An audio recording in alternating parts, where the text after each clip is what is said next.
Good evening, everybody. Welcome to our second Zoom session. I am excited to be with you this evening and discuss our first major unit on epigenetics, and look forward to what looks to be an awesome skit by your classmates, and I'm excited about that. So a couple of housekeeping things just really quickly before we get started. Can everybody hear me? Can I get a few thumbs up, head nods? Okay, good. Yes. We're fortunately not having any weather really in Tennessee, except for just a temperature drop. So we should be good to go for the duration of our time until 7 p.m. Central Time. So a couple of housekeeping things. Wanted to make sure we were all on the same page. The chat function on Zoom is super helpful, and I love it when you all can respond via chat, and I will respond to those as quickly as I can. The public chats, just kind of a gentle reminder that this is a professional program, and please keep those comments just like you would if we were in person in the classroom. And if you need to contact me privately about something going on during the meeting, you can send me a private chat.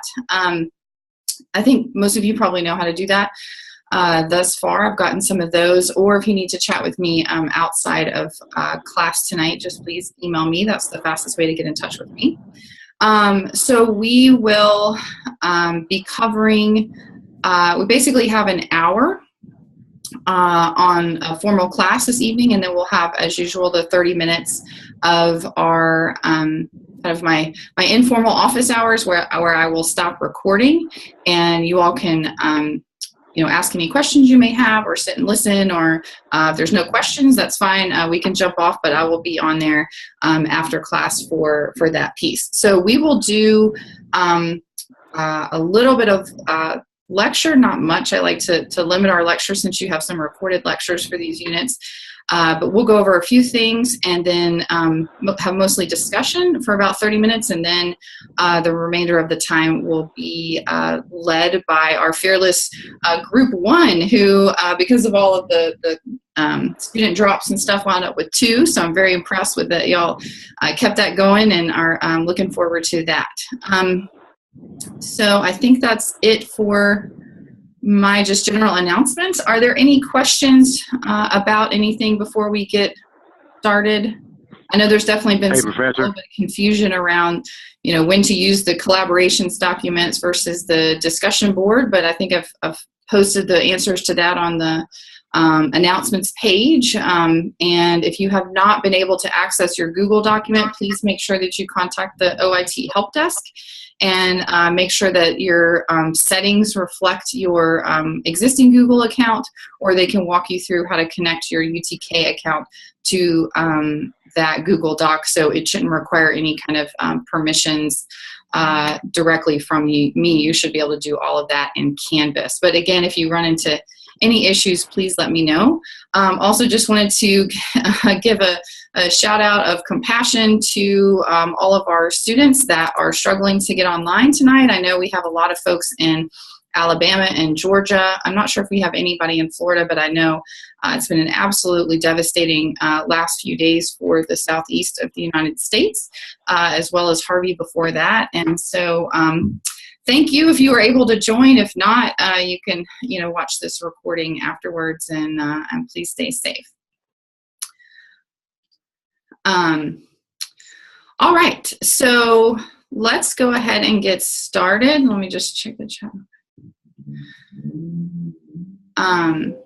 Okay, just one real quick question about where you post the critical thinking papers that are due each week. You are to, as outlined in the instructions in the syllabus, you do the critical thinking exercises on your own each week, and then you select one that you will submit for a grade. And you can submit that on Canvas. So I'll do a kind of a reminder announcement about where to post those, but you don't have to submit one every single week. You only have to submit one. Okay, I am going to go ahead and share my screen, and We're going to launch right into this. So I can't see everybody on the screen, so I'll try to scroll through and see folks as I can. So I can't see your facial expressions while I'm in this view, but so please jump in. I don't hear any background noise, so thank you everybody for muting your lines, but feel free to kind of jump in with me as I'm talking, because we will be having a lot of discussion tonight. So I just wanted to touch on a few things that was covered to some extent in your readings and in the Dr. Combs-Orm lecture. And, just want to touch on this whole issue of what causes genes to be expressed. And research has shown that things like alcohol during pregnancy, other toxic chemicals such as pesticides and some prescription medications can cause gene expression, especially in utero, and or can prevent genes from being expressed.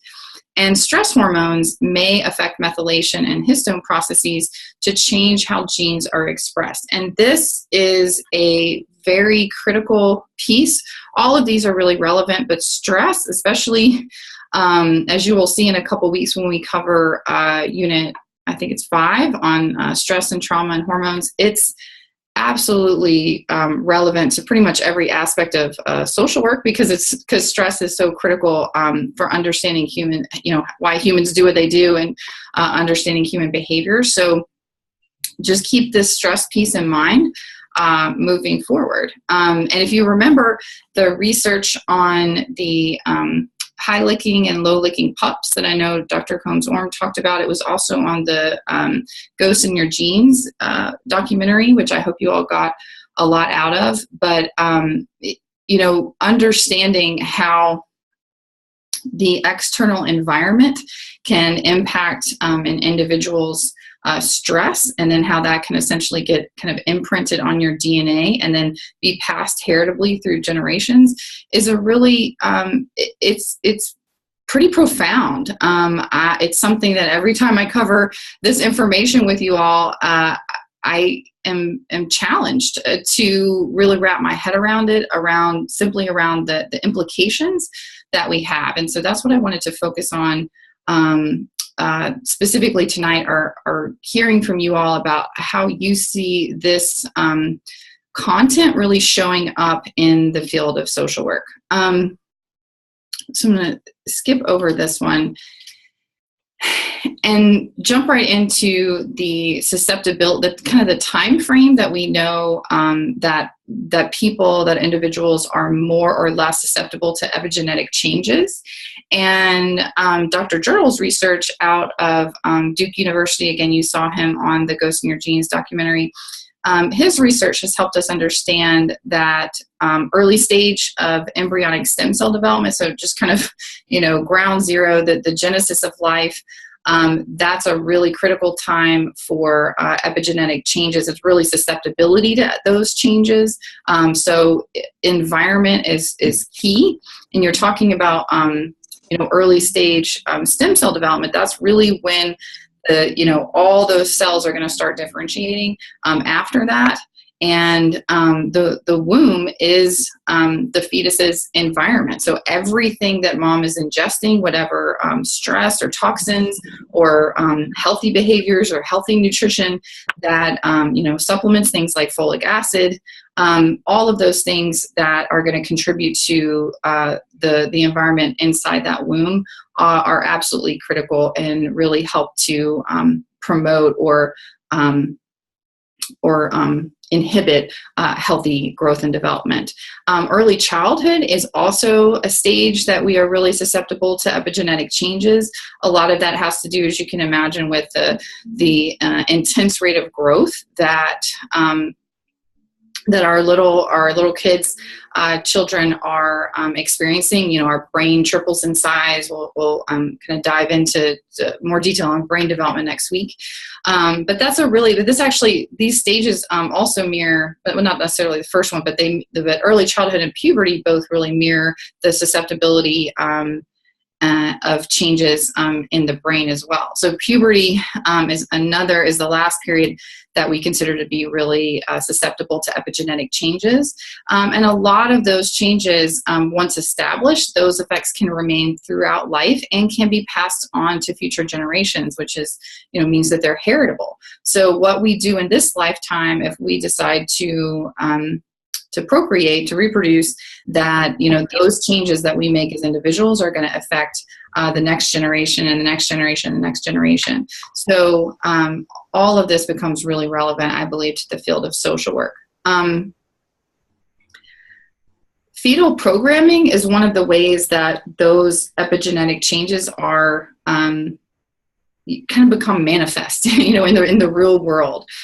This idea of fetal programming, I know that you've read about it, but it's one that I really want to highlight for you all, because it really does help us understand, a little more directly how all of these changes are really going to be presented. So when we talk about histone modification and DNA methylation, things like that, you're talking about the smallest, it's kind of this molecular, this like cellular level of change, or change at the cellular level. When we're talking about things like fetal programming, we can talk about, how that really shows up. Specifically, these changes can, examples are things like cancer, diabetes, obesity, heart disease. Those are just some of the few. We're learning more about things like reactivity in children. That also may, go on this list, although we don't have as much research as we do on the ones listed here. So it really is this general idea that during development of the embryo and fetus, that there are physiological parameters that can be reset by environmental events. This resetting can endure and can affect the following generation, thus producing a transgenerational non-genetic disorder. So another way to look at that is that it is nature's way of preparing the fetus for the environment it will face. So like we learned from Over-Calyx, from the Dutch hunger winter, from the Holocaust, even from 9/11 and the impact of 9/11, which we are honoring the 16-year time frame of that tragedy. It's kind of a big day today in America. So there are a lot of examples of how this may present, and the implications for this, I think, can be really wide-ranging. So I want to jump into how this can look. A lot of this may feel or seem really overwhelming. It can seem depressing or even frankly kind of scary. So if you've been feeling any of those emotions when looking through this material or watching the videos, I think it's very normal. But think about this, just kind of taking a step back. Another way to look at this is that it's the way that we developed and the way that the environment impacts how we develop. It's like, think about something like the Grand Canyon, and if you see all those layers of sedimentary rock, there's all those different colors. It's like these, kind of striated, really beautiful, foundations of these different levels of rock that have kind of developed over time. That's just one way, one kind of crude, metaphor, but I like it. It's visually appealing. One way to think about how all these different layers of genetics and environment and, intergenerational, transmission of these, epigenetic tags that we may get from our parents, from our grandparents, from their grandparents, from their great-grandparents. They help us understand why certain populations are affected in certain ways. And this is just the things that I have listed here, like the presence of alcohol in utero, or nicotine in breast milk, or poor maternal nutrition during gestation, or early complementary food, so healthy nutrition. These are things that's kind of a simple example of the fetal infant environment and how kind of epigenetic changes may be present. This is kind of a simple level, and it's something like chaos in the home or high levels of stress in the infant. These are things that may show up that are just what we would actually just consider environmental.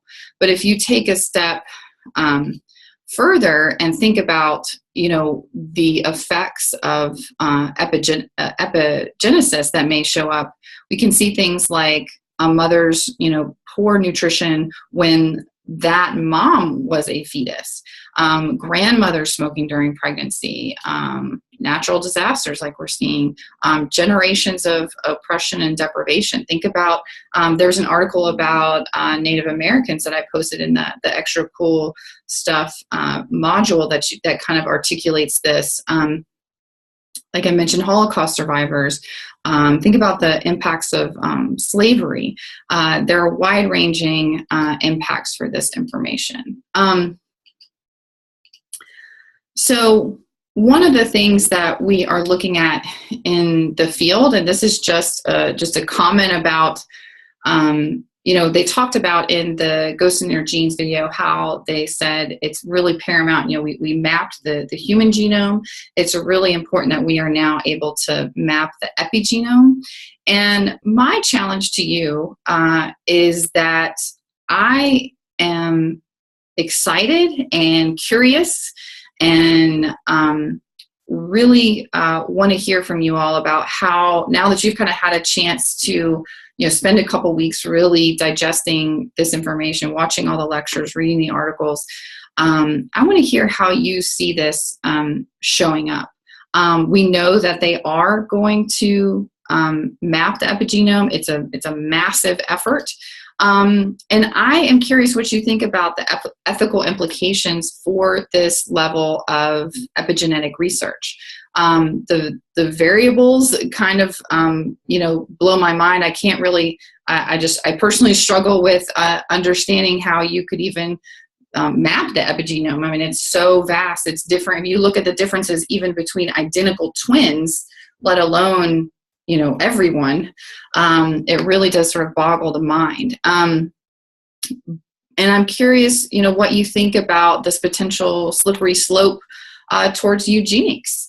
If we start, looking at this things like, are we ethically obligated to criminalize the transmission of disease or other conditions that negatively impact individuals or society? I mean, we are seeing that. If we map this full epigenome, what do we then do? It's kind of like once it's mapped or once it's sequenced, then what? What do we do with this information? And I think my hope is that by becoming conversant, just even knowing that this field exists, knowing that this is an evolution in biology, that's going to explain why humans are different, why we do what we do. How are we going to address that within the social work field?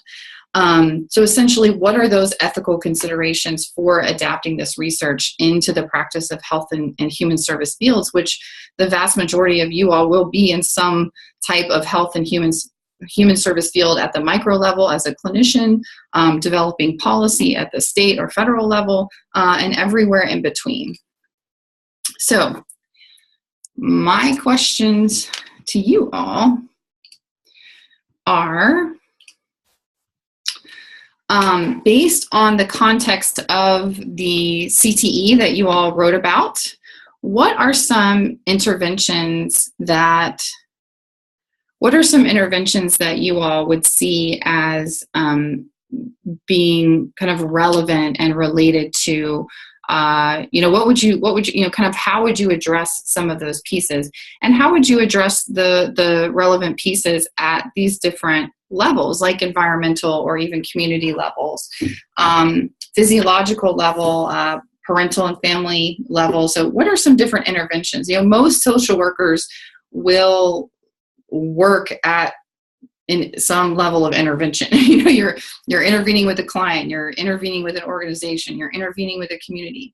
So what are some examples that you all can think of? And then also, what are the ethical implications based on kind of what we just covered, and everything that you've read, when thinking about the interventions, what are some of those ethical implications that you should consider before implementing these interventions? So I am going to stop there and check in with you all. So feel free to unmute, and I would love to hear from you all.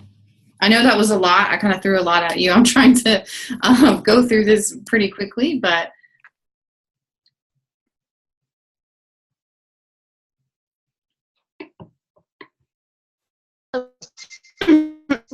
if you're dealing with a family or an individual who has or is at risk for like some disease, but like some of the interventions. Don't everybody jump in at once. Are there any clarifying questions about this, or just thinking about this? I know everybody's read the CTE for this week, not just the group that's presenting.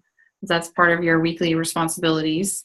There was someone talking a second ago. I'm not sure if you were picking them up or not, but yeah, I heard somebody talking. Yeah, if somebody's talking, I can't hear. Yes, I did too. I heard somebody talking. They were really botchy, like they were breaking up really bad. okay, good. I wasn't sure if that was just my computer or what I was closing. So there was a note about family interventions. Can whoever wrote that share more about that? Yes. Sorry. What kind of interventions do you think would be relevant? So for when specifically the CTE looked at adoptive parents of an infant who the infant's parents had a history of violence, criminal activity, and substance abuse. Can you hear me, Professor? Yeah, I can't hear any of y'all. That's really strange. It does sound like there's a lot of scratchy sounds on my end. I'm not sure how it is on everyone else's end. I don't know why. Yeah, I'm hearing a lot of the scratching, and I'm hearing everybody else, but I don't think she can hear us. Yeah, I can hear everybody else too, but I don't think she can hear us either. Share for a second. I want to be honest. I'm having some issues on my end, so I'm in and out. Just FYI. Yeah, I'm sorry if I'm having technical issues. Everything looks normal on my screen. We're trying. Everyone is cutting in and out at this point.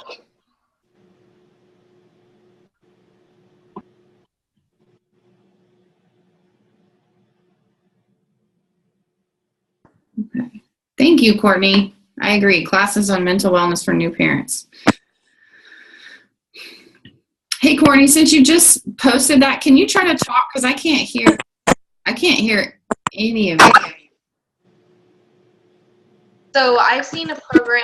It was basically called that. Yeah, I can't. Can anybody else hear Courtney? Yes. Y'all can hear, but I can't. That is not good.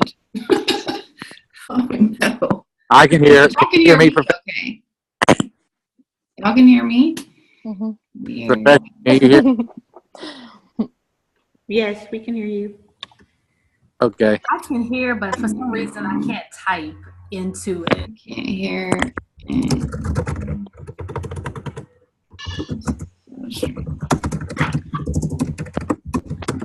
Can anyone hear my voice or see my message? I can't hear. I hear you. I can't. I'm sorry, everyone. I'm gonna do the head bob thing. Yes.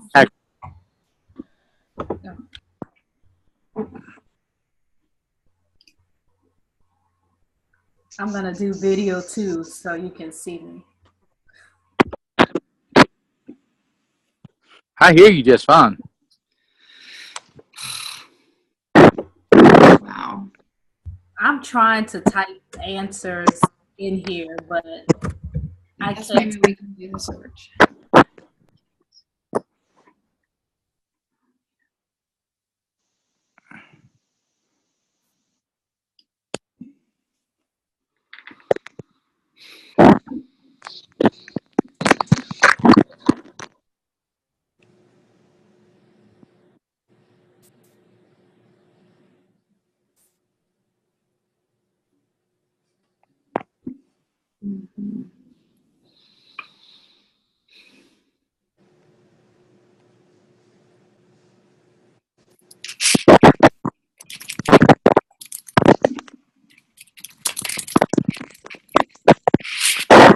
That's the weird one. How about somebody shooting?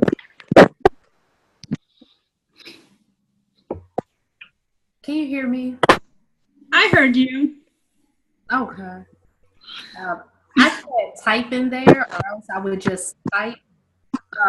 But one of the interventions I was thinking of is I work with DCS, and they do what's called PATH classes, that show people how to become foster parents.